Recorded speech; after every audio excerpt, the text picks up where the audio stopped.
হে তরুণ যুবকেরা, হে আমার বন্ধুরা, শুনে রেখে দিন বাবা, জেনে রেখে দেন সাহাবায়ে কেরামেরা তারা আমার নবীর কাছে এসে কেমন পাল্টে গিয়েছিলেন।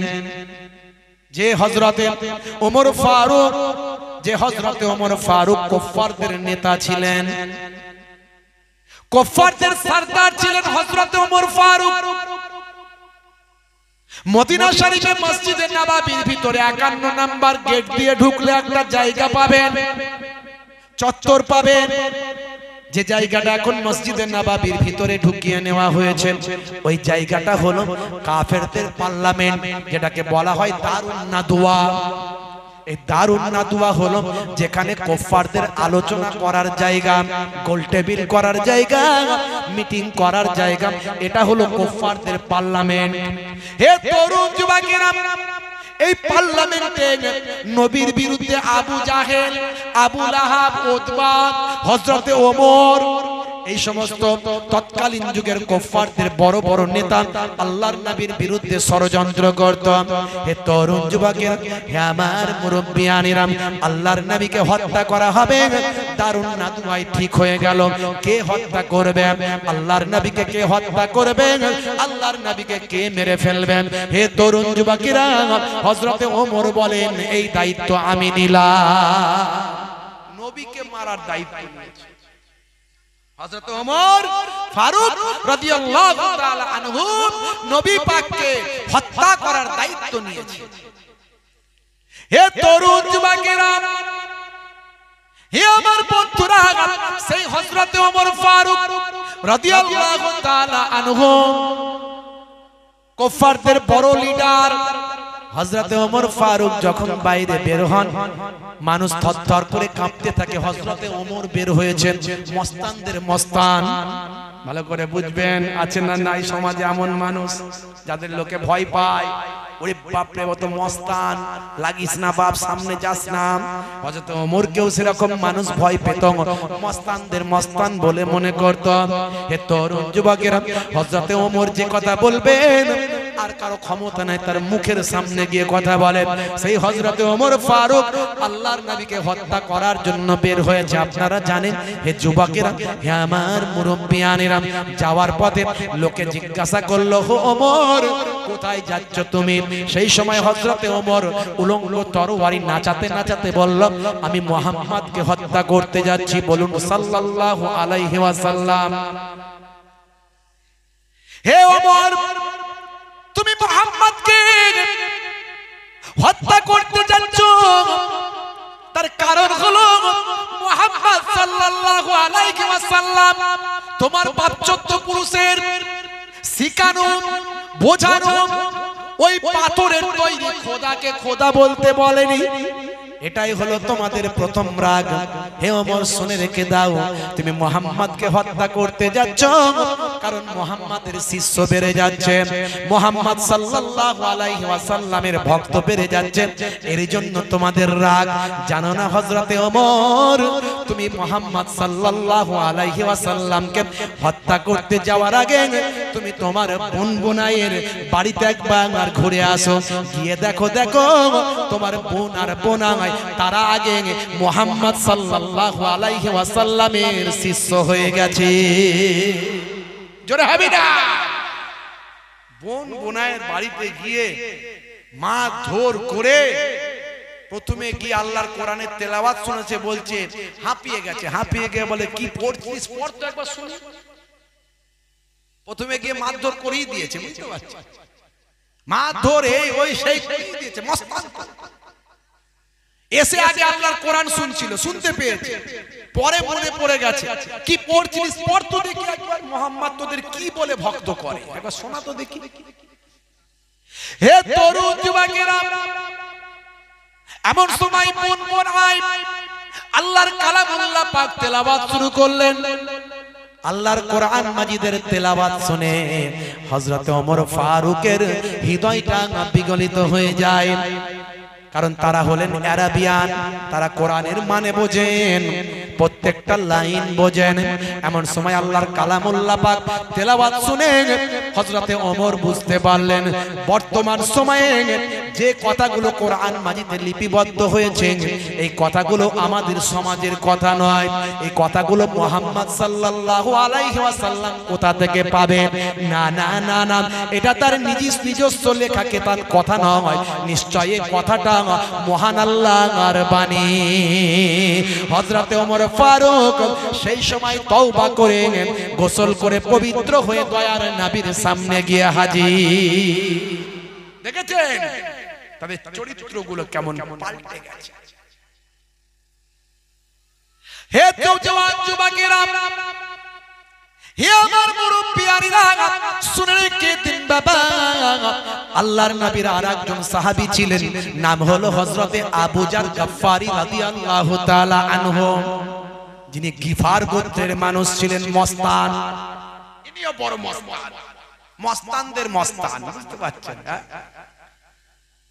হে যুবকেরা, হে আমার বন্ধুরা, শুনে রেখে দিন বাবা, জেনে রেখে দেন, মানুষকে যদি শাম সিরিয়ায় ব্যবসা করতে যেতে হয়, আরবের মানুষ যখন ব্যবসা করতে যায় শাম, আরবের মানুষ যখন ব্যবসা করতে যায় সিরিয়া, হে যুবকেরা শুনে রেখে দেন, জেনে রেখে দেন, এই গিফার গোত্রের উপর দিয়ে, এই গিরিপথ দিয়ে গিফারের উপর দিয়ে যেতে হয়।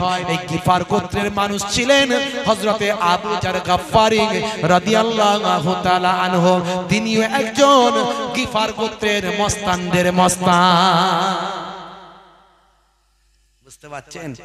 ওই এলাকার উপর দিয়ে গেলে তিনি তোলাবাজি করতেন, তোলাবাজি। এই এখান দিয়ে ব্যবসা করতে যাবি আর আমাকে পয়সা দিয়ে যাবি না, দিয়ে যা, মাল ছাড়, নালে যা আছে সব নিয়ে নেব। বুঝতে পারছেন কত বড় মস্তান? বুঝতে পারছেন? হাতের ইশারায় কাজ। এখনো কিছু কিছু নেতা আছে দেখবেন, সবাই নয়, সব নেতা খারাপ নয়, আবার কি জি কিছু করলি বলে মাল ছাড়, আগে তুই মাল ছাড়, তারপরে তো সব কথা হবে। হ্যাঁ ভাইরা আমার, তরুণ যুবকেরা আমার, লোকে কিছু বলতেও পারে না, কি করবো রে বাবু, যা চলছে চলতে হবে, না হলে বিপদ, ঝগড়া, ঝামেলা, মারপিট, দাঙ্গা হাঙ্গামা, কি করবো রে বাবু। হ্যাঁ, তো মস্তানদের মস্তান আবু জার গফফারি রাদিয়াল্লাহু তাআলা আনহু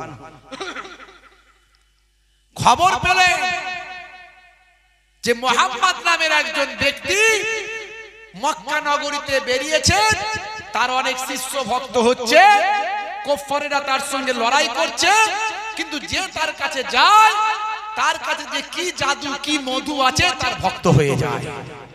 বুঝতে পারছেন? প্রথমে লোক পাঠালো, নবীর সঙ্গে দেখা করা নিষেধ, নবী পাকের সঙ্গে দেখা করা নিষেধ। ওই দারুন নাদওয়ায় মিটিং করে 51 নাম্বার গেট দিয়ে ঢুকবেন মসজিদে নববীতে।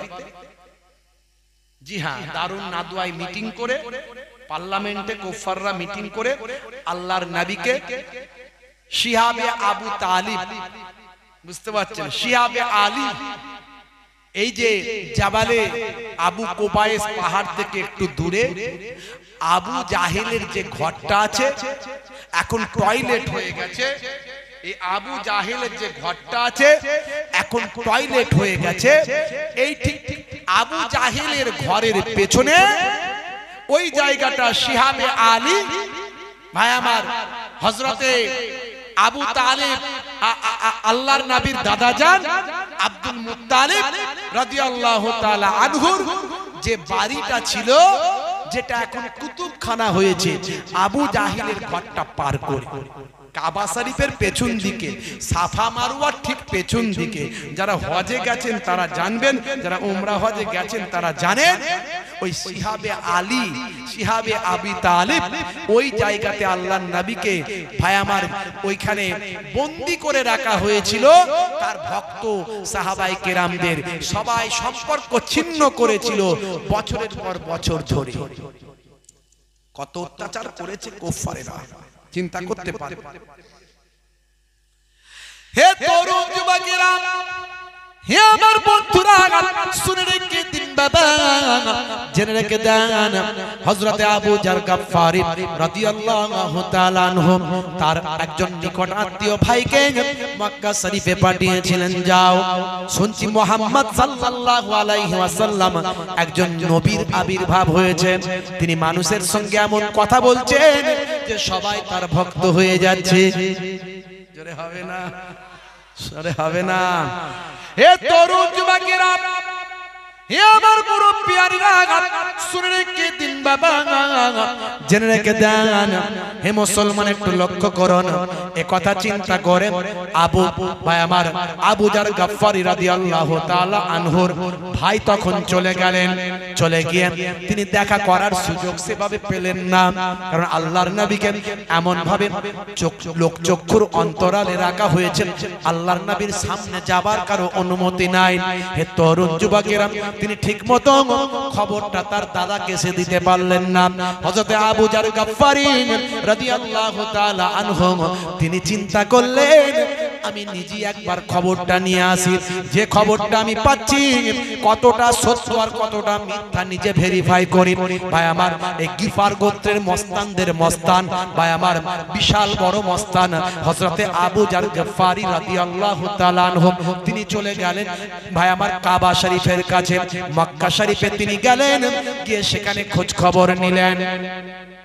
হে যুবকেরা, হযরতে আলী মুর্তজা কারামাল্লাহু ওয়াজহুর সঙ্গে পরিচয় হলো, গোপনে আল্লাহর নবীর সঙ্গে সাক্ষাৎ হলো। আল্লাহর নবীর কাছে যাওয়ার পরে নবীর চাঁদ মুখখানা দেখে মুগ্ধ হয়ে গেল। আল্লাহর নবীর দুটো কথা শুনে অন্তরটা তার বিগলিত হলো, সঙ্গে সঙ্গে পড়তে শুরু করলো, লা ইলাহা ইল্লাল্লাহু মুহাম্মাদুর রাসূলুল্লাহ সাল্লাল্লাহু আলাইহি ওয়াসাল্লাম। ইয়া রাসূলুল্লাহ, আমি গিফার গোত্রের মস্তানদের মস্তান, আমি গোপনে গোপনে কালেমা পড়বো না, আমি প্রকাশ্যে পড়বো, কাবা শরীফের সামনে গিয়ে পড়বো। কত বড় বাপের বেটা আবু জাহিল হয়েছে, আমাকে সে মারুফ দেখে। বুঝতে পারছেন ভাইরা আমার, কাবা শরীফের সামনে গিয়ে আল্লাহর নামে স্লোগান দিতে লাগলেন, কালেমা পড়তে লাগলেন, ইয়া রাসূলুল্লাহ বলে আওয়াজ দিতে লাগলেন। এমন সময় আবু জাহিল লোকজন টিম নিয়ে এসে এই গিফার গোত্রের মস্তানদের মস্তান বর্তমানে নবীর সাহাবী হযরত আবু জার গাফফারী হুজুরের উপর আঘাত শুরু করল। হে তরুণ যুবকেরা, হযরতে আবু জার গাফফারী রাদিয়াল্লাহু তাআলা আনহুর উপর যখন আঘাত করা হচ্ছে, রক্তাক্ত হচ্ছে, সেই সময় হযরতে আবু জার গাফফারী বললেন, হে মক্কার মস্তানেরা, তোমরা কিন্তু আমাকে চেনো না, আমিও কিন্তু মস্তানদের মস্তান।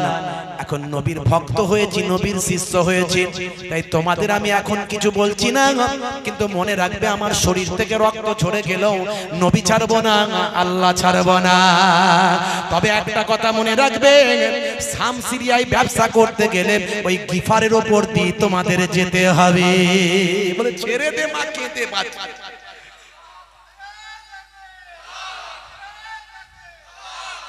বলতে ছেড়ে দে মা, কেঁদে বাঁচি, ছাড় রে, কাকে ধরেছিস? আমাদের ব্যবসা লাটে উঠে যাবে, সব ভিখারি হয়ে যাব, ওদের উপর দিয়ে তো যাই আমরা। ভাইরা আমার, হযরতে আবু জার গাফফারী মুখ ফুলিয়ে নবীর নামে স্লোগান দিয়েছে। হে তরুণ যুবকেরা, আমার আপনার নবী এত কষ্ট করেছিলেন, এত আঘাত পেয়েছিলেন, এত রক্তাক্ত হয়েছিলেন, কুফাররা আমার নবীকে বলেছিল, হে আবু তালেব, তোমার ভাতিজাকে একটু বোঝাও, সে কি চায়। তাকে তো আমরা কোনোদিন খারাপ চোখে দেখি না, তাকে আমরা কত ভালোবাসি, আমরা আল আমিন উপাধি দিয়েছি। সে কোনোদিন মিথ্যা কথা বলে না, কোনোদিন মারপিট দাঙ্গা হাঙ্গামা ঝগড়া অশান্তি করে না, জবান দিয়ে কখনো কটু কথাটাও কাউকে বলে না, কোনোদিন গীবত শিকার চগলখড়ি করে না। হে আবু তালেব, তোমার ভাতিজা সত্যবাদী, তোমার ভাতিজার উপর আমাদের কোনো ব্যক্তিগত রাগ নাই, কিন্তু তোমার ভাতিজা আমাদের পূর্বপুরুষের ধর্মকে ধ্বংস করতে শুরু করেছে। হযরতে আবু তালেব বললেন, আমার ভাতিজা কোনোদিন জোর করে তো কাউকে নিজের ধর্মে নিয়ে যায়নি, প্রত্যেকে যে যার নিজের স্বইচ্ছায় গেছে। আমার ভাতিজা তার নিজের ধর্মটা প্রচার করেছেন, কই আমি তো আমার ধর্ম ছেড়ে দিয়ে আমার ভাতিজার ধর্মটা আমি তো গ্রহণ করিনি, তো তোমাদের এত রাগ কিসে? আমার ভাতিজা যা করছে সে তার নিজের মতো করছে। হে তরুণ যুবকেরা, হে আমার বন্ধুরা, শুনে রেখে দিন বাবা, জেনে রেখে দেন। এমন সময় দেখতে পাওয়া যায় আবু জাহিল আবু লাহাব দারুন না দুয়াই মিটিং করল। মিটিং করে আবু তালিবকে বলল, তোমার ভাতিজাকে একটু বোঝাও, তার উপর বড় বিপদ আসার আগে একটু তাকে বোঝাও।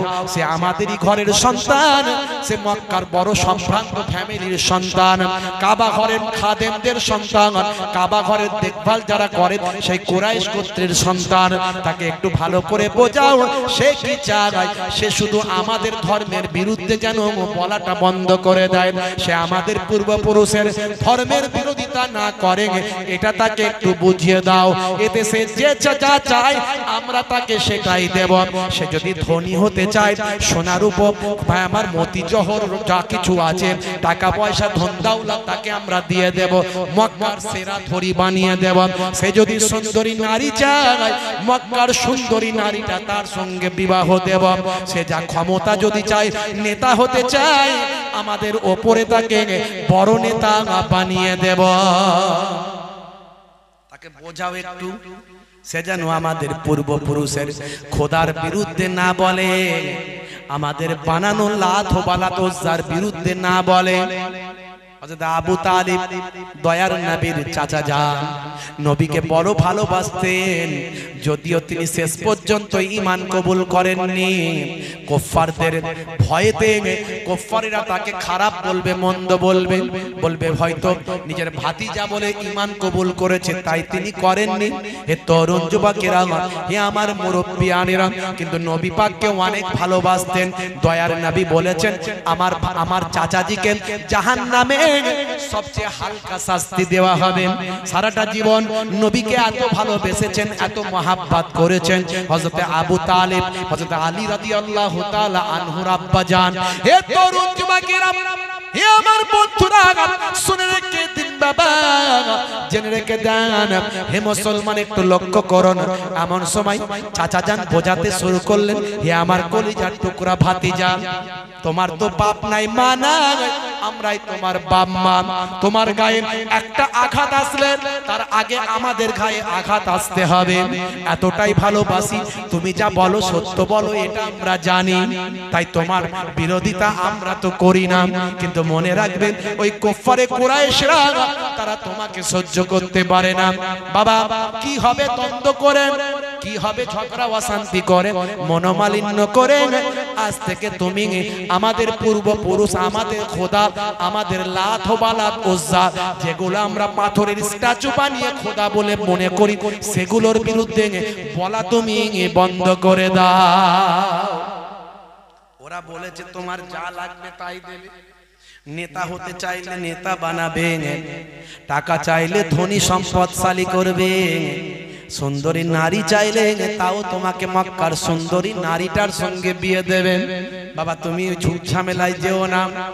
এমন সময় দয়ার নবী বলেছিলেন, চাচা যান, শুনে রেখে দেন, জেনে রেখে দেন, আমি কোনো সাধারণ মানুষ নয়, আমার উপর আল্লাহর ওহী আছে, আমি হলাম পয়গম্বর, আখিরি জামানার আমি নবী।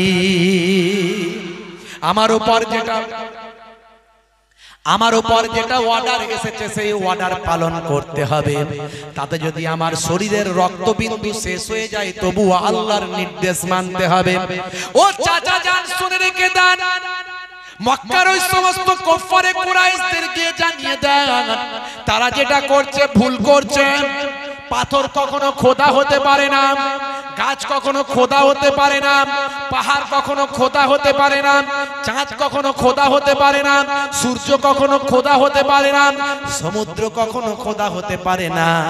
ও চাচা জান, তাদের গিয়ে জানিয়ে দেন, মহান রব হলেন একজন, মহান স্রষ্টা হলেন একজন, খোদা হলেন একজন। কুল হুয়াল্লাহু আহাদ আল্লাহুস সামাদ লাম ইয়ালিদ ওয়া লাম ইউলাদ ওয়া লাম ইয়াকুল লাহু কুফুয়ান আহাদ।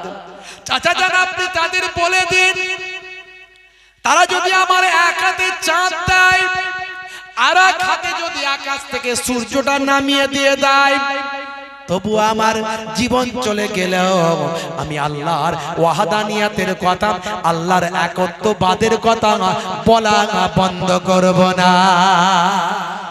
জোরে হবে না? ও শহরে মোহাব্বত जहाँ मुस्तफा है वही घर बनाने को दिल चाहता है। जोरे हवे ना, जोरे हवे ना। ओ शहरे मोहब्बत जहाँ मुस्तफा है वही घर बनाने को दिल चाहता है। वो सोने से कंकर वो चांदी सी मिट्टी नजर में बसाने को दिल चाहता है। अरे जोरे होवे ना। जो पूछा नबी ने कि कुछ घर भी छोड़ा तो सिद्दीक़ अकबर के होठों पे आया। जो पूछा नबी ने कि कुछ घर भी छोड़ा तो सिद्दीक़ अकबर के होठों पे आया। मालो दौलत के क्या है हकीकत, वहाँ मालो दौलत की क्या है हकीकत, जहाँ जल लुटाने को दिल चाहता है, जहाँ जल लुटाने को दिल चाहता है। वो शहरे मोहब्बत जहाँ मुस्तफा है वही घर बनाने को दिल चाहता है। जोरे हवे ना, अरे जोरे हवे ना। जिहादे मोहब्बत की आवाज गुंजी कहाँ हंज़ला ने ए दिलों से अपने। जिहादे मोहब्बत की आवाज गुंजी कहाँ हंज़ला ने ये दिलों से अपने। इजाजत आ गए तो जामे शहादत, इजाजत आ गए तो जामे शहादत, लाबों से लगाने को दिल चाहता है, लाबों से लगाने को दिल चाहता है। वो शहरे मोहब्बत जहाँ मुस्तफा है वही घर बनाने को दिल चाहता है। अल्लाहुम्मा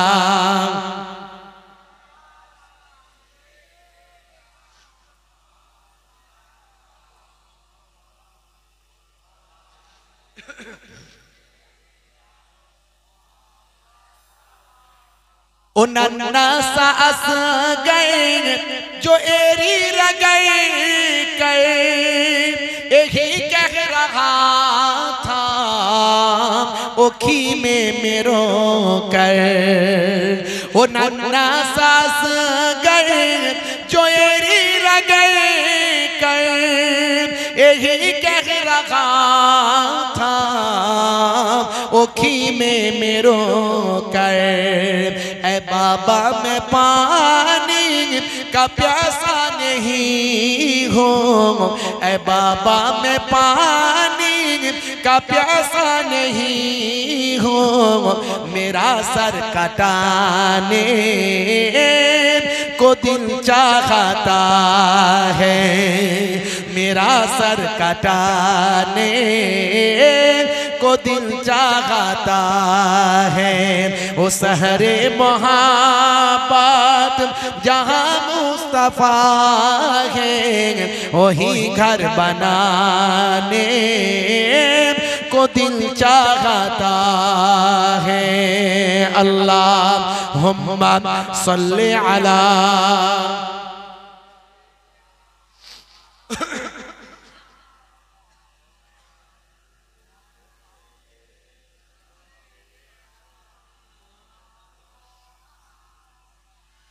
हे तरुण যুবকেরা, হে আমার বন্ধুরা, হে আমার মুরব্বিয়ানেরা, শুনে রেখে দিন বাবা, জেনে রেখে দেন।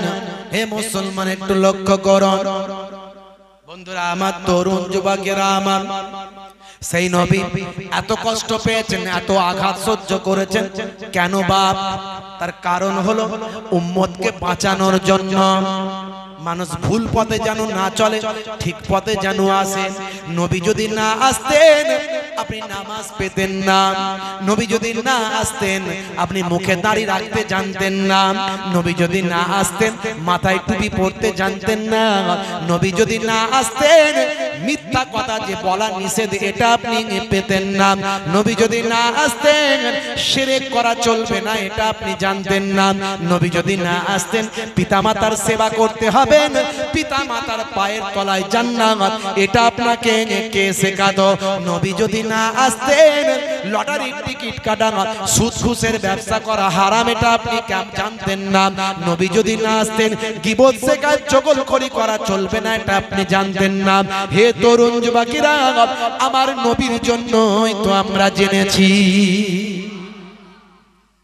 সেই নবী এত কষ্ট করেছেন কেন? আমাদের বাঁচানো।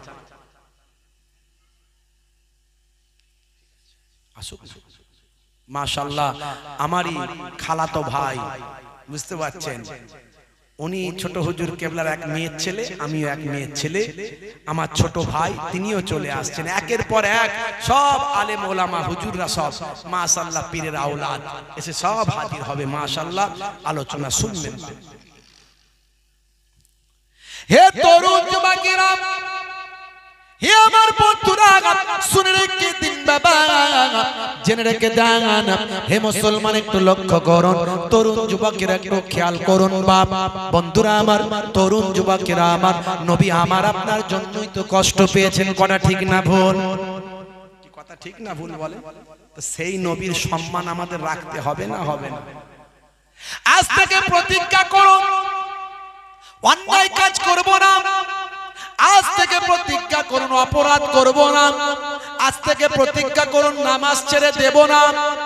হে তরুণ যুবকেরা, হে আমার মুরব্বিয়ানেরা, যদি আপনি প্রকৃত নামাজি হয়ে যান আপনার সঙ্গে আল্লাহর সম্পর্ক তৈরি হয়ে যাবে, আর আল্লাহর সঙ্গে আপনার সম্পর্ক যদি তৈরি হয়ে যায় পৃথিবীর কোনো শক্তি আপনার পদযুগলকে হিলিয়ে দিতে পারবে না, কোনো শত্রুর শত্রুতা আপনার কোনো ক্ষতি হবে না।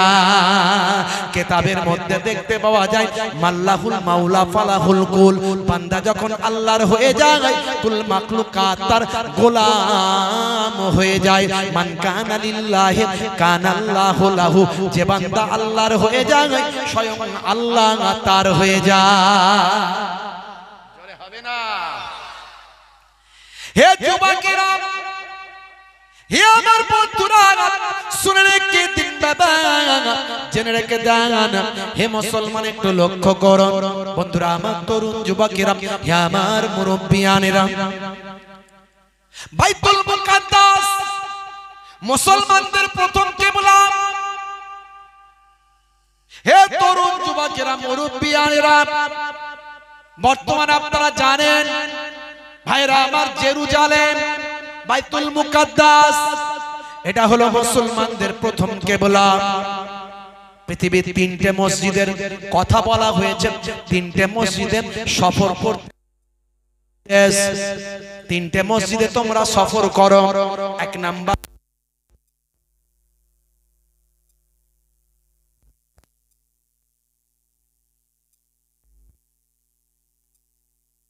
করেন, এই এক রাকাত নামাজ আদায় করার বিনিময়ে আমার আল্লাহ তার নামাজ আমলে 1 লক্ষ রাকাত নামাজের সওয়াব লিপিবদ্ধ করে। জোরে হবে না? আরো জোরে হবে না? 2 নাম্বার হলো নবী পাকের মসজিদ। সেই মসজিদটা কোথায়? মদিনা শরীফ। আগে নাম ছিল ইয়াসরিব। নবী পাকের যাওয়ার পরে নাম হলো মদিনাতুল মুনাওয়ারা, নূরওয়ালা শহর। মদিনা মানে হলো শহর। বুঝতে পারছেন? হে তরুণ যুবকেরা, এই মসজিদুন নববী শরীফ আমার নবী নিজে হাতে তৈরি করেছেন।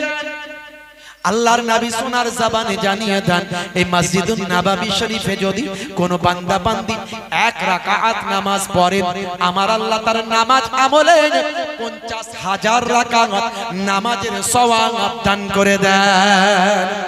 3 নাম্বার মসজিদ হলো মুসলমানদের প্রথম কিবলা, সেটা হলো বাইতুল মুকাদ্দাস। যে মসজিদটা হযরতে নবী সুলাইমান আলাইহিস সালাম জিনেদেরকে নিয়ে তৈরি করেছেন। যে কারুকার্যগুলো সেগুলো জিনেরা করেছে, মানুষের কাজ নয়। ও কারুকার্য মানুষ করতে পারবে না। পাহাড় থেকে পাথর কেটে কেটে এনে করেছে। অনেক ঘটনা এই ওয়াজ আমি করেছি, ইন্টারনেটে আছে। সুলাইমান নবীর ঘটনা, পঙ্খিরাজ ঘোড়ার ঘটনা আপনারা শুনে নেবেন। এই যে পঙ্খিরাজ বলে না, ডানাওয়ালা ঘোড়া, এ সুলাইমান নবীর জামানায় ছিল। বুঝতে পারছেন? অতীব সুন্দরী, অতীব সুন্দর সুলাইমান নবীর জামানায় ছিল। সুলাইমান নবী সেগুলোকে বশ করেছিলেন। এই ওয়াজ আমি করেছি, ইন্টারনেটে গেলে পাবেন। 20-25 হাজার বক্তব্য আছে আমার, একটা দুটো নয়, অনেক আছে। হে তরুণ যুবকেরা, সেই সুলাইমান নবী জিনেদেরকে নিয়ে বাইতুল মুকাদ্দাস তৈরি করেছিলেন, যেটা ছিল মুসলমানদের প্রথম কিবলা। আল্লাহর নবী কাবা ঘরের দিকে মুখ করে নামাজ পড়ার আগে ভাই আমার নামাজটা পড়েছিলেন এই বাইতুল মুকাদ্দাসের দিকে মুখ করে। হে যুবকেরা, হে আমার মুরব্বিয়ানেরা, মদিনা শরীফে একটা মসজিদ আছে, মসজিদটার নাম হলো মসজিদে কিবলাতাইন। এই মসজিদটার দুটো কিবলা আছে, একটা হলো বাইতুল মুকাদ্দাসের দিকে কিবলা, আর একটা হলো কাবা ঘরের দিকে কিবলা। আল্লাহর নবী একদিন আসরের নামাজ পড়ছেন, 2 রাকাত পড়া হয়েছে। 2 রাকাত নামাজ পড়ার পরে আল্লাহর নবীর মনে হয়েছে, যদি আমার উম্মতের জন্য আল্লাহ বাইতুল মুকাদ্দাসের জায়গায় কাবা শরীফকে কিবলা বানাতেন, আমি নবীর অন্তরটা খুশি হয়ে যেত। হে তরুণ যুবকেরা, আমার আল্লাহ আয়াত নাযিল করলেন। আমার আল্লাহ বললেন, হে আমার হাবিব, আমি আপনার অন্তরের খবরটা জানি। আপনি বাইতুল্লাহকে, কাবা ঘরকে কিবলা জান। এই 2 রাকাত পরই আপনি আপনার মুখটাকে কাবা ঘরের দিকে ফিরিয়ে দেন। 2 রাকাত নামাজ বাইতুল মুকাদ্দাসের দিকে মুখ করে আমার নবী আদা করলেন, আর 2 রাকাত নামাজ কাবা ঘরের দিকে মুখ করে ঠিক উল্টো দিকে ঘুরে গিয়ে আমার নবী পাক নামাজটা আদা করলেন। এই জন্য দুটো কিবলা আছে। আমি এবারেও গিয়েছিলাম, ঘুরে এলাম, দেখে এলাম। জি হ্যাঁ, এই তো 2 দিন হলো ফিরে এসেছি। আল্লাহ আনিয়েছেন মদিনা শরীফ থেকে। জি হ্যাঁ, টাটকা ঘুরে এসেছি, আলহামদুলিল্লাহ। আপনারাও যাবেন, বারবার যাবেন। নবীর সঙ্গে মহাব্বত বাড়বে। এই আশিক আর মাসুকের ব্যাপার। বারবার গিয়ে কি হবে? ওই টাকা গরিবদের দান করে দাও না, এই কথাটা বলো না। দান করা আলাদা জিনিস, এমনি দান করতে বলো, কিন্তু বারবার গিয়ে কি হবে এই কথাটা বলো না। এটা হলো আশিক মাসুকের ব্যাপার। ইমামে আজম 55 বার গেছিলেন, 1 বার 2 বার নয়, আমরা তো 2-4 বার। মহাব্বত ভালোবাসা তুমি বুঝবে না বাপ, তোমার মধ্যে নাই। হে তরুণ যুবকেরা, হে আমার বন্ধুরা, শুনে রেখে দিন বাবা, জেনে রেখে দেন, সেই বাইতুল মুকাদ্দাস মসজিদের পাশে একটা মহিলার বাড়ি ছিল, তার নাম হলো আমিনা। কষ্ট হচ্ছে আপনাদের? কষ্ট হচ্ছে বলবো একটু না শেষ করে দেব? জি হ্যাঁ, আমারই খালাতো ভাই ছোট ভাই তিনি এসে গেছেন, খুব সুন্দর ওয়াজ করেন। তারপরে কি আসবেন? মাশাআল্লাহ, পানিকুপড়া দরবার থেকে আবার জনাব মাওলানা পীরজাদা হাসানুর সাহেব তিনিও আসবেন। মাশাআল্লাহ, আখেরি দোয়া করবেন। আমার টাইমটা ভাইরা লিখিয়েছিলেন 11টা থেকে, পরে একটু ওনারা বললেন যে হুজুর আপনাকে 12টা থেকে। আমি বললাম দেখো আমার শরীর ভালো না, আমি এমনি দেখে মনে হয় রোগা পাতলা মানুষ, তো বয়স মনে হয় কম, প্রায় 45 বছর বয়স, বুঝতে পারছেন। একেবারে যে কম তা নয়, মেঘে মেঘে বেলাটা ভালোই হয়েছে। শরীরে অনেক রকম রোগ ধরে আছে বাবা, অনেকগুলো ওষুধ খেতে হয়। আমি সেই 3টে 4টে পর্যন্ত থাকতে পারি না। এখন না হলে ছুটি চলছে, কিন্তু আমিও হাই স্কুল টিচার, উচ্চ মাধ্যমিক একটা হাই সেকেন্ডারি স্কুলের শিক্ষক, প্রায় 17 বছর হয়ে গেল, বুঝতে পারছেন। হ্যাঁ, তো বাবা আমাকে আর ওই 12টা থেকে দিও না, দিলে তাহলে আগে করে দাও। তো ভাইরা বলে তাহলে হুজুর আপনি সন্ধ্যাবেলা করে দেন। ঠিক আছে, আলহামদুলিল্লাহ, জিকিরের মজলিসটাও হবে আর আমি একটু তাড়াতাড়ি বাড়িও যেতে পারবো। ঠিক আছে, এই তো এতদিন একটা ওয়েদার থেকে এসেছে, ওখানকার ওয়েদার অন্যরকম, যারা গেছে তারা জানে। শরীর সবসময় ড্রাই হয়ে যায়, শরীরে এমন ধকল আসবে চিন্তা করতে পারবেন না, ফেটে যাবে সব পা ফা। কিন্তু ওই মরুর শহরে আমার আল্লাহ এমন রহমত নাজিল করলেন, আমার দয়ার নবীকে পাঠিয়ে দিলেন, ওই শহরকে সোনা করে দিলেন। ওখানে পানির দাম বেশি, তেলের দাম কম, বুঝতে পারছেন? পানির দাম বেশি, তেলের দাম কম। 24 ঘন্টা গাড়িতে স্টার্ট দেওয়া থাকে, এত গরম, এই গরমের জন্য সব সময় এসি, 24 ঘন্টা ঘরে কখনো এসি বন্ধ হয় না। আর বাইরে বেরোলে যেন লু বইছে, সেই ধকল সহ্য করে এসেছি, এখনো পুরোপুরি ক্লিয়ার হয়নি, বুঝতে পারছেন। এই তো মনে হয় এটা নিয়ে 2 নাম্বার না 3 নাম্বার জলসা করছি। খুব সংক্ষেপে বলি, ছোট করে আপনাদের খেদমত থেকে বিদায় নেব। লিখে লাখে কি দেয় বাবু? দরুদ শরীফ আল্লাহুম্মা, কি লিখেছে?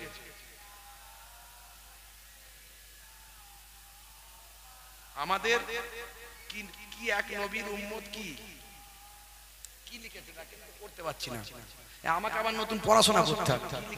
কি বলো? আমাদের কি? আমাদের প্রভু বানান কি হয়েছে? প বল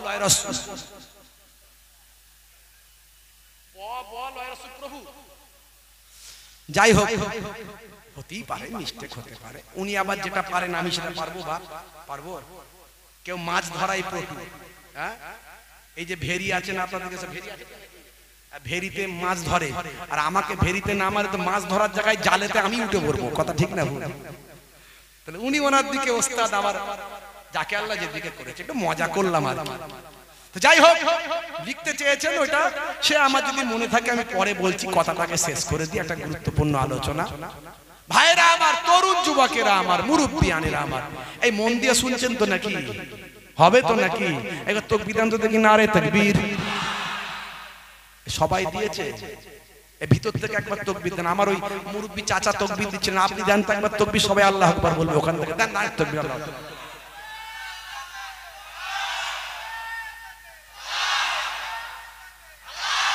মাশাআল্লাহ মাশাআল্লাহ, অন্তর থেকে। এতক্ষণ ওয়াজ করছি নবীর ভালোবাসা নিয়ে ওয়াজ করছি, এবারে একটু নবী কেন এত কষ্ট করেছিলেন আপনাকে আমাকে হেদায়েতের জন্য, নামাজের জন্য, নবীর তরিকা মেনে চলার জন্য, সুন্নতের জন্য নবী এত কষ্ট পেয়েছেন আমার আপনার জন্য, আমার আপনাকে জান্নাতি বানানোর জন্য। জোরে বলুন সুবহানাল্লাহ। একটা উদাহরণ দেব, একটা, যদি আপনি আল্লাহর হয়ে যান, নবীর হয়ে যান, কেমন গায়েবী মাদাত, গায়েবী সাহায্য আপনার উপর আসে, একটা উদাহরণ দেব। আরে দুশমন কি করবে, দুশমনদের চিন্তা আপনি করবেন না।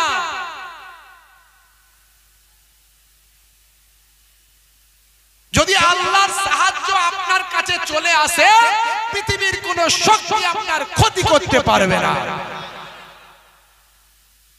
लाखों शैतान बुरा चाहे तो क्या होता है, वही होता है जो मंजूर खुदा होता है। फानुस बनकर जिसे वो सम्मा हुआ करे, फानुस बनकर जिसे हिफाजत हुआ करे, वो सम्मा क्या बुझे जिसे रौशन खुदा করে। আল্লাহ যাকে রওশন করবে তাকে কেউ বুঝিয়ে দিতে পারবে? আল্লাহ যার মাথা ধরে কাঁধ ধরে তুলবে তার ঠ্যাং ধরে কেউ নামাতে পারবে? পারবে? তাহলে আপনার কে শত্রুতা করলো, কে হিংসা করলো, কে বিদ্বেষ করলো দেখার দরকার না, আপনি আপনার মতো চলুন তো ভাই। হাতির কাজ এগিয়ে চলা আর কুকুরের কাজ ঘেউ ঘেউ করা। হাতি কি তাকায় কুকুরের দিকে? তাহলে আপনি আপনার কাজটা করুন, শুধু লক্ষ্য রাখতে হবে আমার লাইনটা ঠিক আছে কিনা, আমি যে ট্র্যাকে আছি সেই ট্র্যাকটা ঠিক আছে কিনা, তাহলেই ব্যাস, কোনো চিন্তা করতে হবে না। কিসের মুসলমান ভয় পাওয়ার কি আছে? এসআইআর এসআইআর এসআইআর আছে না নাই? আরে আপনার কাজ আপনার ডকুমেন্টস ঠিক করা, আপনি করতে থাকুন, ভুল ভ্রান্তি গুলো ঠিক করুন, নামের বানান গুলো ঠিক করুন, জমির দলিল তাকে ঠিক করুন, পূর্বের কোন কাগজ তাকে ঠিক করুন, আপনার পাসপোর্ট ভিসা পাসপোর্টটা করে নিন, এখনো সময় আছে, পাসপোর্ট করুন। আপনার বার্থ সার্টিফিকেট তৈরি হচ্ছে সেগুলো করুন, বসে থাকবেন না, বসে থাকবেন না, কারণ জালেমরা সব সময় চক্রান্ত করবে কোন জালে জড়ানো যায়, কিন্তু জাল কাটার জন্য আমার আল্লাহ রেডি আছেন। কটা ঠিক না ভুল? জোরে বলে, কোন জালে জড়াবি সেই জাল আল্লাহ কেটে তোদের বরবাদ করে দেবে। কথা ঠিক না ভুল? তবে যদি দেশের জন্য হয়, ভালোর জন্য হয়, আমাদের কোনো আপত্তি নাই। যদি মনে হয় কিছু মানুষকে শাস্তি দেওয়ার জন্য হচ্ছে, তাহলে আমরাও গণতান্ত্রিক পদ্ধতিতে যেভাবে লড়াই করা দরকার করব, এর আগেও করেছি, আজও করব। কথা ঠিক না ভুল? আল্লাহ বলছেন ওয়ামা কারু ওয়ামা কারাল্লাহ ওয়াল্লাহু খায়রুল মাকিরিন। এই জালেমেরা তোরা কি চক্রান্ত করবি, কি কৌশল করবি, তোদের উপর আমি আল্লাহ আমার আরো বড় কৌশল আছে। জোরে হবে না? আরে জোরে হবে না? যে উত্তর প্রদেশে আমার নবীর নামকে লেখার জন্য জেল খাটতে হচ্ছে, এফআইআর হয়েছে, মার খেতে হয়েছে, নবীর নামের ব্যানার পোড়ানো হয়েছে, আল্লাহ বলছে দাঁড়া, যারা এই কাজ করেছে তাদেরকে আমি আমার নবীর গোলামের সম্মান করাবো, আমার নবীর গোলামের ইজ্জত করাবো। দেখ কেমন করে আমার কৌশলটা চলে। ভাই আমার, আপনারা জানেন আফগানিস্তানের বিদেশ মন্ত্রী ভারতে এসেছে। কথা ঠিক না ভুল? তার আগেও নাম আছে মোল্লা, পেছনেও নাম আছে মোল্লা। এরা মোল্লাদের দেখলে সহ্য করতে পারে না, আর এদের বাপেরা দাদরা মোল্লাদের ভালোবাসতে বাধ্য হয়। জোরে বলুন। মোল্লা দেখলে পছন্দ হয় না, দাড়ি দেখলে পছন্দ হয় না, টুপি দেখলে পছন্দ হয় না, বাঁকা চোখে তাকাও। নবীর নাম লিখেছে বলে মেরেছো, নবীর ব্যানার, নবীর ব্যানার টাঙিয়েছে বলে মেরেছো। আর দেখো সেই নবীর গোলাম, আগেও মোল্লা পরেও মোল্লা, মোল্লা আমির খান মোত্তাকি মোল্লা, আবার মাওলানা। উত্তর প্রদেশে এসেছে, দারুল উলুম দেওবন্দ মাদ্রাসায় গেছে, আর অন্যান্য জায়গায় গেছে। যে যোগীর পুলিশ নবীর গোলামদের মেরেছে, আর সেই যোগীর পুলিশ নবীর গোলামকে গাইড করে, গার্ড দিয়ে সম্মান করে সব জায়গায় ঘুরিয়ে ঘুরিয়ে দেখাচ্ছে। তাহলে এর থেকে বড় কৌশল আর কি হতে পারে? আল্লাহর বড় কৌশল সারা ভারতবর্ষ তোলপাড় হচ্ছে, আপনারা জানেন। ভাইরা আমার, তরুণ যুবকেরা আমার, মুরব্বিয়ানেরা আমার, মুসলমান, একটুখানি আপনাদের ভাবতে হবে, চিন্তা করতে হবে। নবীর গোলাম যদি হয়ে যান, পৃথিবীর কোন শক্তি আপনার পা দুটোকে টলিয়ে দিতে পারবে না, আপনাকে ধ্বংস করতে পারবে না। হে তরুণ যুবকেরা, হে আমার বন্ধুরা, শুনে রেখে দিন বাবা, জেনে রেখে দেন, বাইতুল মুকাদ্দাস মসজিদের পাশে ভাই আমার এক গলির ভিতরে একজন আল্লাহ প্রেমিক নবী বাস করত। আল্লাহ প্রেমিক একজন নারী, আল্লাহ প্রেমিক একজন মহিলা বাস করত। তার নাম হলো আমিনা, ইন্টারনেটে ভাইরাল। হে তরুণ যুবকেরা, বাইতুল মুকাদ্দাসে মুসলমানদের নামাজ পড়া নিষেধ, নামাজ পড়তে পারবে না। প্রত্যেকটা ফটক, প্রত্যেকটা গেটেতে জালেমরা পাহারা দিচ্ছেন। হে তরুণ যুবকেরা, হে আমার মুরব্বিয়ানেরা, মুসলমানরা নামাজ পড়তে গেলে তাদের নামাজ পড়া নিষেধ বাবা। তাদের উপর জুলুম করে, অত্যাচার করে, আঘাত করে, রক্তাক্ত করে, তাদেরকে লাঞ্ছিত অপমানিত করে। বন্ধুরা আমার, তরুণ যুবকেরা, হে আমার মুরব্বিয়ানেরা, এমন সময় ওই আল্লাহর প্রেমিক, নবী প্রেমিক বাবা নারী সেই সময় ঠিক করলেন, আহারে যে মসজিদে এক রাকাত নামাজ পড়লে 25,000 রাকাত নামাজের সওয়াব পাওয়া যায়, সেই মসজিদ আমার ঘরের কাছে, আমি সেখানে একদিনও নামাজ পড়ব না, এটা হতে পারে না। জীবন যাই যাবে, তবু সেই মসজিদে নামাজ আমি পড়ব। ঠিক করলেন ফজরের নামাজটা আদায় করব। এই চিন্তা করে আমি না একেবারে তাহাজ্জুদের সময় উঠে বললেন, তাহাজ্জুদের নামাজটা আদায় করে একেবারে ভাই আমার পর্দানসীন ওই নারী ফজরের আজানের আগে তিনি চলতে লাগলেন, হাঁটতে লাগলেন, টুক টুক টুক টুক করে হেঁটে হেঁটে ভাই আমার বাইতুল মুকাদ্দাসের ভাই আমার ফটকের সামনে গিয়ে দাঁড়িয়ে গেলেন। সেই সময় দরজার সামনে ভাই আমার জালেমদের ভাই আমার গার্ড সেখানে পাহারা দিচ্ছেন। ভাই আমার ওই সাহসী একজন নারী, সাহসী আল্লাহওয়ালি নেককার বান্দি নারীকে তারা প্রবেশ করতে বাধা দিচ্ছেন। তিনি বাধা অতিক্রম করে যাওয়ার চেষ্টা করছেন। জালেমরা বলেন, যদি জোর করে যাওয়ার চেষ্টা করো তাহলে শাস্তির সম্মুখীন হবে। হে তরুণ যুবকেরা, তিনি আর বিতর্ক না পারিয়ে চিন্তা করলেন, উত্তর দিকের ফটকটা মাঝে মাঝে ফাঁকা থাকে, সেই উত্তর দিকের ফটক দিয়ে যদি ঢুকে যায় তাহলে জালেমরা হয়তো আমাকে দেখতে পারবে না। এই চিন্তা করে সেই সময় উত্তর দিকের ফটকের দিকে চলে গেলেন। হে তরুণ যুবকেরা, হে আমার বন্ধুরা, উত্তর দিকের ফটকের দিকে চলে গেলেন। উত্তর দিকের ফটকের কাছে গিয়ে উত্তর দিকের ফটকটা উন্মুক্ত ফাঁকা পেয়ে গেলেন। এই ফাঁকা ফটকে গিয়ে ঢুকে পড়লেন। সেখান থেকে ঢুকে বাইতুল্লাহ গিয়ে আল্লাহর ঘর মসজিদে গিয়ে বাইতুল মুকাদ্দাসে গিয়ে 2 রাকাত নামাজে সিজদায় নত হয়ে গেলে। জোরে হবে না, জোরে হবে না। 2 রাকাত নামাজ শুরু করে দিলেন।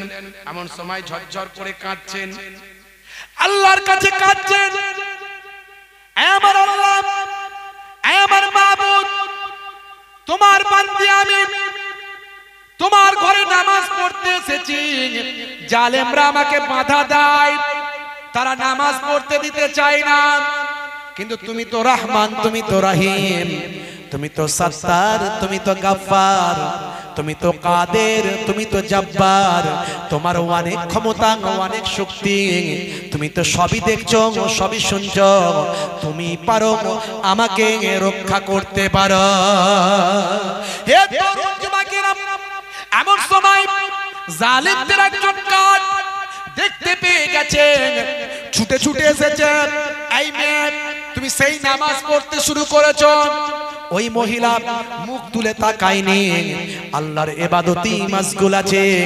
যখন মহান রবের দরবারে তার গোলাম জানো, তার গোলামের মতো দাঁড়িয়ে আছে, কে কি বললো না বললো কানে তার যেন যায় না। এমন সময় ওই গার্ড রাগান্বিত হয়ে সঙ্গে সঙ্গে হকি টকি থেকে ফোন করলো। চারিদিক থেকে আরো অনেক গার্ডের এসে হাজির হলো। হে যুবকেরা, দুইটা বেলজিয়াম ট্রেনিং প্রাপ্ত হিংস্র কুকুর নিয়ে সে হাজির হলো এবং অর্ডার করলো, যা এই বেলজিয়াম হিংস্র 2টো কুকুর যা ওই মহিলাকে ছিঁড়ে খা। হে তরুণ যুবকেরা, লাল চোখওয়ালা ভয়ঙ্কর হিংস্র বেলজিয়াম 2টো কুকুর হাউ হাউ করে চিৎকার করে গর্জন করতে করতে ওই পর্দাওয়ালি মহিলা নামাজি বান্দির দিকে ছুটে গেল। ছুটে ভয়ঙ্কর আওয়াজ করতে করতে গিয়ে হঠাৎ করে কাছাকাছি গিয়ে যেন ব্রেক মেরে দাঁড়িয়ে গেল, স্লিপ খেয়ে ছিটকে দাঁড়িয়ে গেল, যেন তাদের মাঝখানে একটা বিরাট আল্লাহর কুদরতি পাহারা আমার আল্লাহ দান করল। নারে তাকবীর, নারে তাকবীর। হে তরুণ যুবকেরা, কুকুরগুলো আর আওয়াজ বন্ধ করে দিল, চিৎকার করা কমিয়ে দিল। এরা তো অবাক হয়ে গেল, এ তো হওয়ার কথা নয়, এত ট্রেনিং প্রাপ্ত আমাদের বেলজিয়াম কুকুর, এ কেমন করে হতে পারে? এরা তো ঘাবড়ে গেল, ভয় পেয়ে গেল। আর ওই মহিলা নামাজি বান্দা গোলামের দরবারে গোলামের মতো সিজদায় পড়ে রইল, আল্লাহর কাছে দোয়া চাই, আল্লাহ তুমি তো সব আমার মনের খবর জানো, তুমি সবচেয়ে বড় শক্তিশালী, তোমার উপর আমার কোনো শক্তি নাই, তুমি আমাকে রক্ষা করতে পারো, হেফাজত করতে পারো, তুমি এই অধম গোলামকে কবুল করে নাও। হে তরুণ যুবকেরা, হে আমার মুরব্বিয়ানেরা, এমন সময় দেখতে পাওয়া যায় দুইটা বেলজিয়াম ট্রেনিং প্রাপ্ত কুকুর ওই মহিলা যেইভাবে মহান আল্লাহকে সিজদা করছেন, ওই দুটো কুকুরও সেইভাবে আল্লাহর দরবারে সিজদায় পড়ে গেল। জোরে হবে না ভাইরা আমার? এমন সময় ওই জালেম গার্ডেরা অবাক হয়ে গেল, সর্বনাশ, এ তো আমাদের সম্মান ধুলোই লুটিয়ে গেল, এ কেমন করে হতে পারে?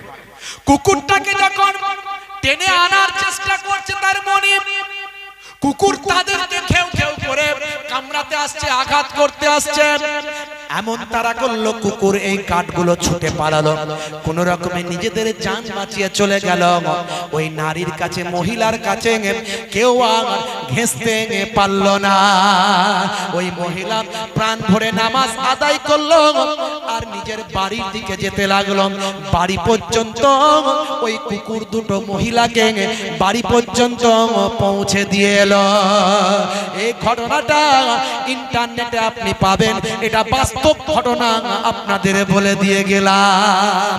এর জন্য কিতাবের মধ্যে দেখা যায় মাল্লাহুল মাওলা ফালাহুল কুল, বান্দা যখন আল্লাহর হয়ে যায়, কুল মাখলুকাত তার গোলাম হয়ে যায়। মান কানা লিল্লাহি কানাল্লাহু লাহু, যে বান্দা আল্লাহর হয়ে যায় স্বয়ং আল্লাহ তার হয়ে যান।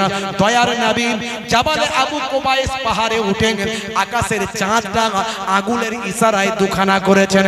দয়ার নবী ভাইরা আমার ডোবা সূর্যকে মাগরিবের জায়গা থেকে আসরের জায়গাতে ইশারার মাধ্যমে তুলে দিয়েছেন। হে তরুণ যুবকেরা, গাউসে আজম বড় পীর আব্দুল কাদের জিলানী আল বাগদাদি যে দোয়া চেয়েছে সে দোয়া কবুল হয়েছে। হিন্দুল ওলি খাজা গরিব নওয়াজ মাইনুদ্দিন চিশতি ভাইরা আমার আনা সাগর থেকে এক বালতি পানি তুলিয়েছেন, আনা সাগরটা শুকিয়ে গিয়েছে।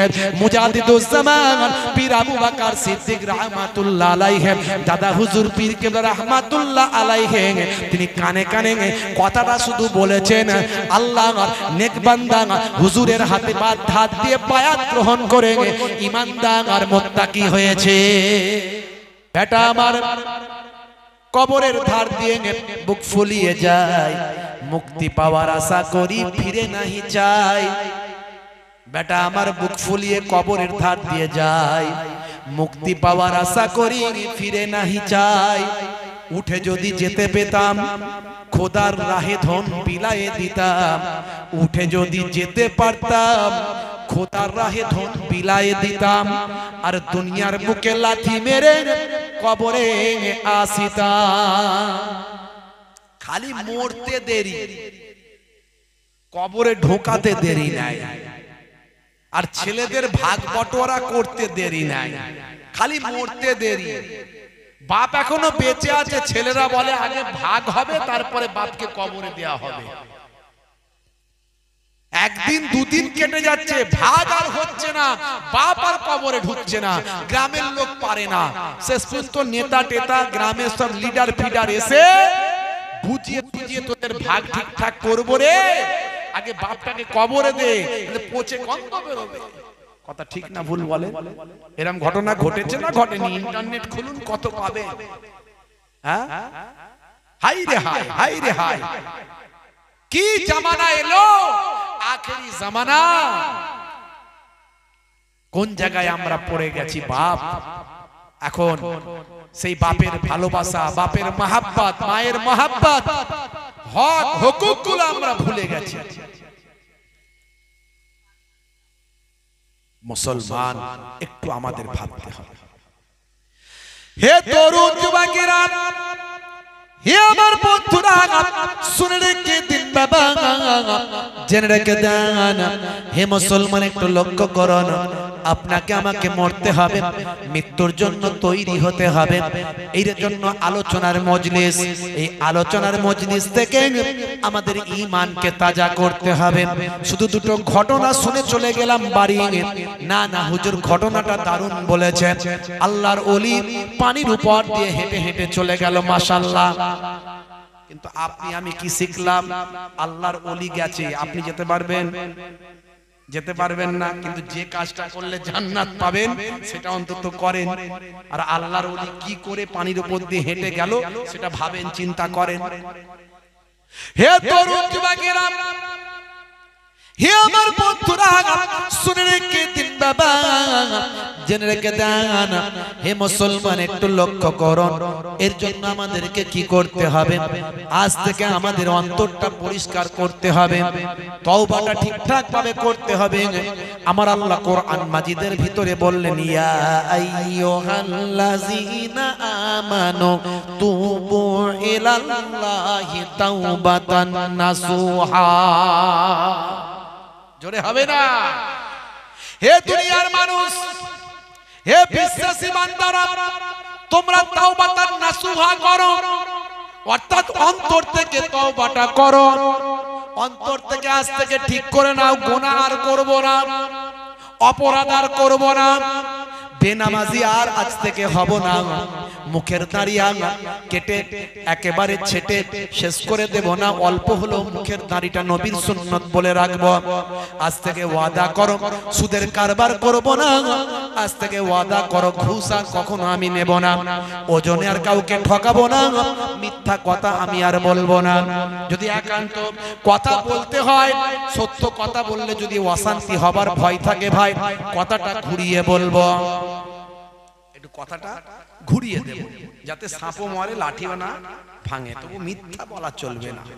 মিথ্যা হলো সমস্ত গুনাহের মা, মিথ্যা হলো সমস্ত গুনাহের মা। মাঝে মাঝে আমাদেরকে লোকে জিজ্ঞাসা করে, হুজুর কত দূরে আছেন?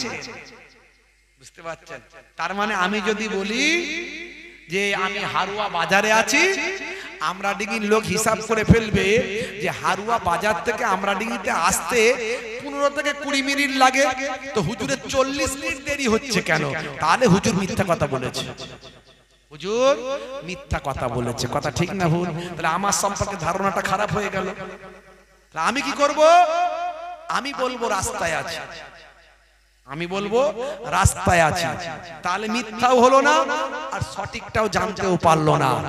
এটা হলো মাসলা, এটা হলো মিথ্যা থেকে বাঁচার রাস্তা। আচ্ছা বলুন, আমি যদি আমি ঠিকই বলেছিলাম যে আমি হারুয়া মাছ বাজারে আছি, কিন্তু আমার 40 মিনিট লাগলো, আপনি ধরে নিলেন যে হুজুর মিথ্যা বলেছে, কিন্তু পথে ধরুন আমি রাস্তায় দাঁড়িয়েছি, চা খেয়েছি, ইস্তেঞ্জা করেছি, সময় লাগবে না? লাগবে না? তাহলে এত কথা তো বলা যাবে না, কিন্তু আপনি ধারণাটা মিথ্যা করে ফেললেন, ভুল ধারণা হয়ে গেল, গুনাহগার হয়ে গেলেন। তাহলে আপনিও বাঁচলেন, আমিও বাঁচলাম। একটু ঘুরিয়ে কথা বলুন, কিন্তু মিথ্যা বলবেন না। হে তরুণ যুবকেরা, হে আমার বন্ধুরা, শুনে রেখে দিন বাবা, জেনে রেখে দেন, জেনা ব্যভিচার করবেন না, জেনা ব্যভিচার থেকে বাঁচুন। লটারির টিকিট কাটবেন না, লটারি খেলে ভাগ্য পরীক্ষা করবেন না। গত পরশুদিন জলসা করেছি, বলছে হুজুর সবই ঠিক আছে, সব রকমের ডোজ আপনি দিয়েছেন, কিন্তু লটারিটা নিয়ে একটু বললে ভালো হতো। আমি লটারির খবর আমাদের জানা নাই, তুমি আগে বলবে আমাকে। হ্যাঁ, এখন লটারির টিকিট কেটে বড় লোক হওয়ার স্বপ্ন দেখে না, দেখে না। হুজুর 2 টাকায় 1 কোটি, সর্বনাশ। 2 টাকায় যদি 1 কোটি হয়, কে না চায়? ওর দুনিয়া আখিরাত বরবাদ হয়ে যাবে।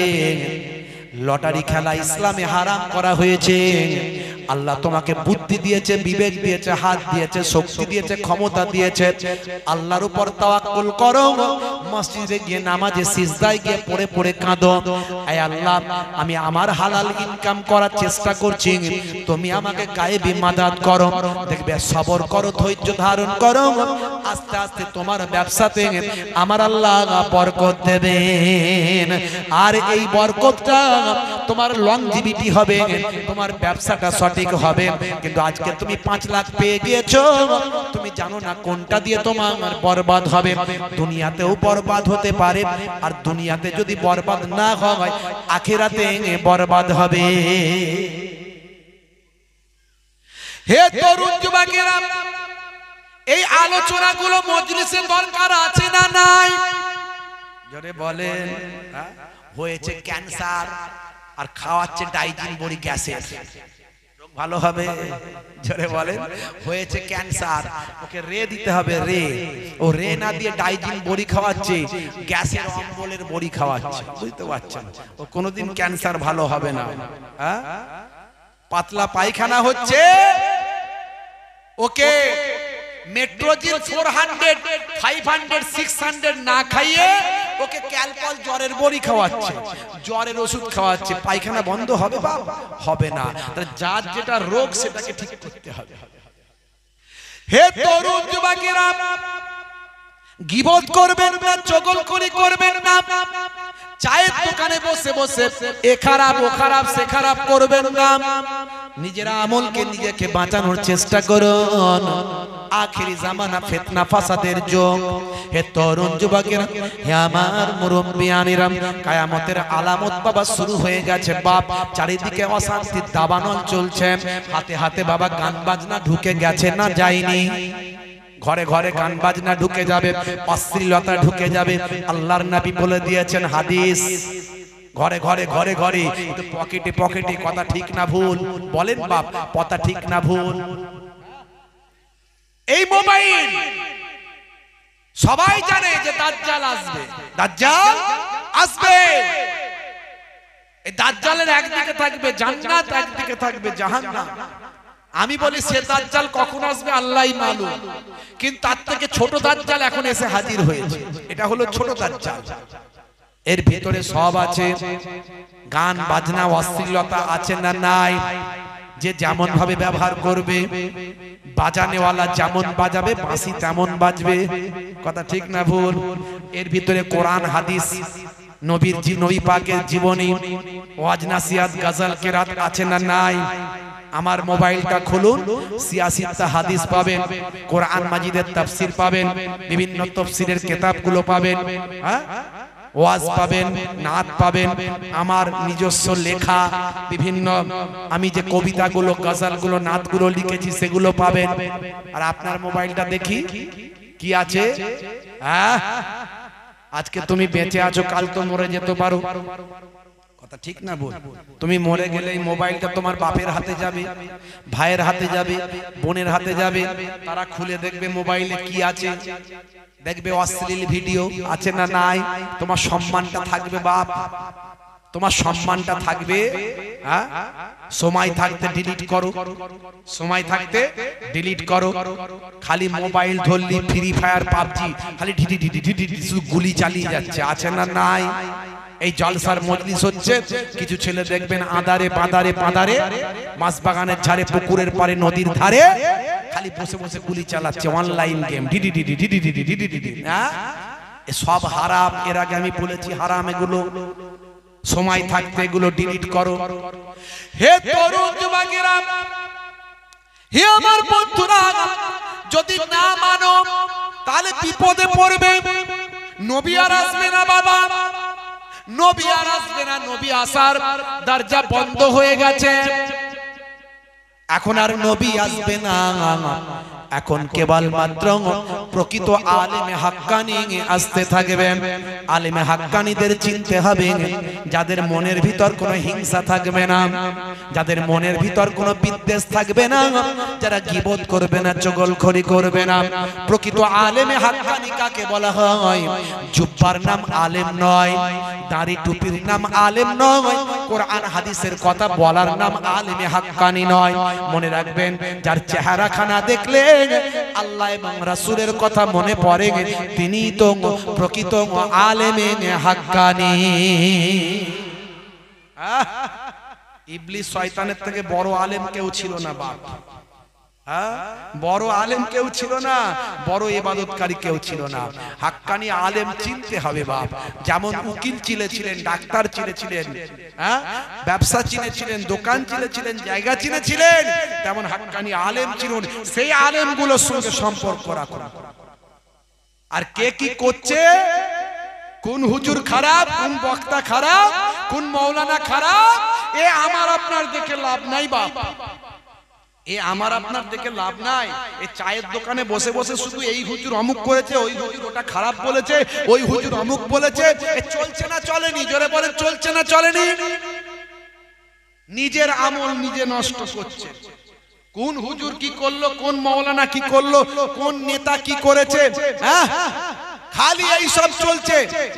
ভাই আমার, অমুক হুজুর অমুক কথা বলেছে, ওই শওকত মোল্লা সাহেব অমুক কথা বলেছে, এসব কথাই কান না দিয়ে নিজের চরকায় আমরা তেল দিই, নিজের ঈমান আমলকে বাঁচাই যদি বাঁচতে চাই। এগুলো ফিতনা। এগুলো কি? এগুলো ফিতনা। এগুলো হচ্ছে মিষ্টির রস। এগুলো কি? মিষ্টির রস। মিষ্টির রস প্রথমে লাগিয়ে দাও, তারপরে পোকা আসবে। পোকা আসবে, ওই পোকাকে খেতে টিকটিকি আসবে, পোকাকে খেতে টিকটিকি আসবে, টিকটিকি খেতে ইঁদুর আসবে, ইঁদুর এসে সেই ইঁদুর মিষ্টিতে পড়ে যাবে, মিষ্টিটাই বরবাদ হয়ে যাবে। কথা ঠিক না ভুল? এগুলো হচ্ছে মিষ্টির রস। খুব সাবধান, খুব সাবধান আমি করে দিয়ে গেলাম। হে তরুণ যুবকেরা, হে আমার বন্ধুরা, শুনে রেখে দিন বাবা, জেনে রেখে দেন, আল্লাহর নবী বলেছেন আখেরি জামানায় ফিতনা ফাসাদ চারিদিকে চালু হয়ে যাবে, চারিদিকে ফিতনা শুরু হয়ে যাবে। এই ফিতনা ফাসাদ যখন চালু হয়ে যাবে, চারিদিকে অশান্তি যখন শুরু হবে, মনে রাখবে এটা কিয়ামতের আলামত।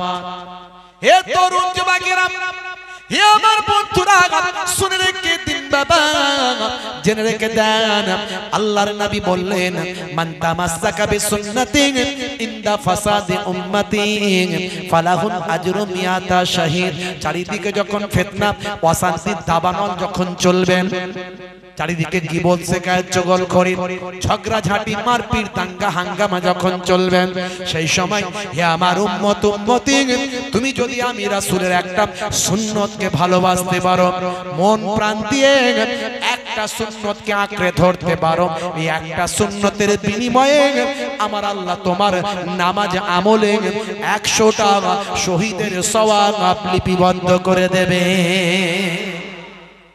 শহীদ কাকে বলে জানে? যারা দ্বীনের জন্য, ইসলামের জন্য, এই যে আমার নবীর ভালোবাসায় যারা মার খেয়েছে, এরা যদি মরে যায় শহীদ হয়ে যাবে। এদের কোনো স্বার্থ নাই, দুনিয়ার কোনো স্বার্থ নাই, চেয়ারের জন্য নয়, গদির জন্য নয়, নেতা হব বলেও নয়। এরা নিছক গেছে আমার নবীর অপমান করেছে, তার জন্য অন্যায়ের বিরুদ্ধে গণতান্ত্রিক পদ্ধতিতে সংবিধানকে মান্যতা দিয়ে শান্তি সম্প্রীতি বজায় রেখে এরা প্রতিবাদ জানিয়েছে। এই প্রতিবাদ মিছিলে যাদেরকে মারা হয়েছে, আঘাত করা হয়েছে, রক্তাক্ত করা হয়েছে, যদি মরে যায় শহীদ হয়ে যাবে। বুঝতে পারছেন? শহীদ যাইতাই ব্যাপার নয়, শহীদ তুমি অমর রহে, তুমি এগিয়ে চলো, আমরা পেছনে আছি। ওরে বাপ রে বাপ, 1450 বছর আগে আল্লাহর নবী বলছেন আল্লাহ কাতিল ওয়াল মাকতুল হুমা ফিন্নার, যে মরল আর যে মারল দুজনই জাহান্নামী। সাহাবীরা বললেন হুজুর, যে মরল সে কেন জাহান্নামী, যে মারল সে না হলে জাহান্নামী, যে মরল কেন জাহান্নামী? আল্লাহর নবী বললেন ওর নিয়ত ছিল খারাপ, ও চাইছিল ওকে মেরে ফেলতে, কিন্তু ক্ষমতায় কুলায়নি, ওকে না মারতে পেরে বেটা নিজে মরে গেছে, এই জন্য দুজনই জাহান্নামী। দেখেছেন? 1450 বছর আগে নবীর কথাগুলোকে শুধু মিলিয়ে নেন না, সব মিলে যাবে, সব মিলে যাবে। হে তরুণ যুবকেরা, হে আমার বন্ধুরা, শুনে রেখে দিন বাবা, জেনে রেখে দেন, হে মুসলমান, নবী তো আর আসবেন না, নবী আসার দরজা বন্ধ হয়ে গেছে। আনা খাতামান নবিয়িন লা নবিয়্যা বাদি, আমার পরে আর কেউ নবী আসবে না। তবে মনে রাখবেন কাল কিয়ামত পর্যন্ত নবী না এলেও নবীদের ওয়ারিস আসবে। আল উলামা ওয়ারাসাতুল আম্বিয়া, জোরে হবে না? নবী না এলেও নবীদের ওয়ারিস আসবে। এই নবীদের ওয়ারিস যারা প্রকৃত তাদের কত সম্মান জানেন? আজকে তো আমরা আলেম ওলামা হুজুরদের সম্মান করতে পারি না, ইজ্জত দিতে পারি না। হাক্কানি আলেম, হাক্কানি ওলি, হাক্কানি পীর মুর্শিদ খুঁজে বের করে সেই ইজ্জতটা দিতে হবে যে ইজ্জতটা নবীদের জন্য আল্লাহ খাস করেছেন, নবীদের সম্মান দিয়েছেন। আল্লাহর নবী বলেন 1450 বছর আগে ওলামা ও উম্মতি কা আম্বিয়ায়ে বানি ইসরাইল। দেখেছেন আল্লাহর নবীর হাদিস, আমার উম্মতের ভিতর যারা হাক্কানি আলেম ওলামা যারা হবে, নবীদের ওয়ারিস যারা হবে, তারা হলো বানি ইসরাইল যুগের নবীদের পর্যায়ভুক্ত। কি সম্মান! হাক্কানি আলেম হাক্কানি যারা বর্তমান সময়ের আছেন, যারা প্রকৃত কোরআন হাদিস মেনে চলে, তারা হলেন বানি ইসরাইল যুগের নবীদের পর্যায়ভুক্ত। বুঝতে পারছেন কত বড় কথা? এটা আমার বাপ 14 পুরুষ নানা দাদুর কথা নয়, এটা দয়ার নবীর কথা।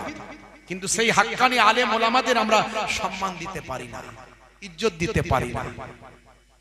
হে তরুণ যুবকেরা, হে আমার বন্ধুরা, শুনে রেখে দিন বাবা, জেনে রেখে দেন, একটুখানি মাথায় নিন বাপ। আজকের যুগে আজকে পরিবর্তন হওয়ার চেষ্টা করতে হবে। আজ থেকে আমাদের পাল্টে যেতে হবে, কথা কম বলবেন। আল্লাহওয়ালা মানুষের নিদর্শন হলো খাবে কম, ঘুমাবে কম, আর কথা বলবে কম। কথা যদি বেশি বলে, আল্লাহ এবং রাসূলের কথা বেশি বলবেন। দুনিয়াবি কথা যেটুকু না বললে নয় সেটা বলবেন। আর খাবে কম, একেবারে গলা ভর্তি করে খাবে না। কিছু মানুষ আছে দেখবেন খাওয়ার বিরাট প্রিয়, আছে না নাই? বিয়ে বাড়িতে গেলে মিষ্টি খাওয়ার কম্পিটিশন করে। তুই কটা মিষ্টি খেলি? বলে আমি 30টা। বলে আমি 50টা পার করেছি, হাফ সেঞ্চুরি করেছি। আছে না নাই? ভাইরা আমার, তরুণ যুবকেরা আমার, খাওয়ার কম্পিটিশন করে। চাচা নামাজ পড়ছেন, দাড়ি রেখেছেন, সুফি দরবেশ হয়েছেন, একেবারে পরিপূর্ণ ইসলামের মধ্যে আসুন। উদখুলু ফিস সিলমে কাফা, পরিপূর্ণ ইসলামের মধ্যে ঢুকে যান বাপ, পাল্টে যান, চরিত্রকে পাল্টে ফেলুন।